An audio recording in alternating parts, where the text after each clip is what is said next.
జైల్లో కన్నడ హీరో దర్శన్ రాజభోగాలపై కర్ణాటక ప్రభుత్వం చర్యలకు ఉపక్రమించింది.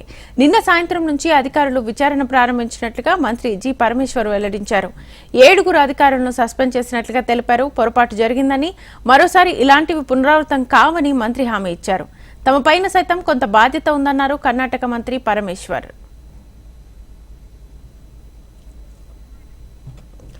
అభిమాని రేణుకాస్వామి హత్య కేసులో ఆరోపణలు ఎదుర్కొంటున్న కన్నడ హీరో దర్శన్ తూగుదీప్ జైల్లో ఉన్నాడు. జైల్లో రాజభోగాలు అనుభవిస్తున్నట్లుగా ఉన్న ఫోటోలు, వీడియో ఒకదాని తర్వాత ఒకటిగా వెలుగులోకి వచ్చాయి. మొన్న జైలు ఓపెన్ లాన్ లో కొందరితో కలిసి కుర్చీలో కూర్చొని సిగరెట్ తాగుతూ సేద తీరుతూ ఉన్న దర్శన్ ఫోటో వైరల్ కాగా, నిన్న ఎవరితోనో వీడియో కాల్లో మాట్లాడుతున్న వీడియో వెలుగులోకి వచ్చింది. బయటకు వచ్చిన దర్శన్ వీడియోలు, ఫోటోలపై రేణుకాస్వామి తండ్రి శివగౌడ ఆవేదనగా స్పందించారు. నటుడిపై కఠిన చర్యలు తీసుకోవాలని డిమాండ్ చేశారు.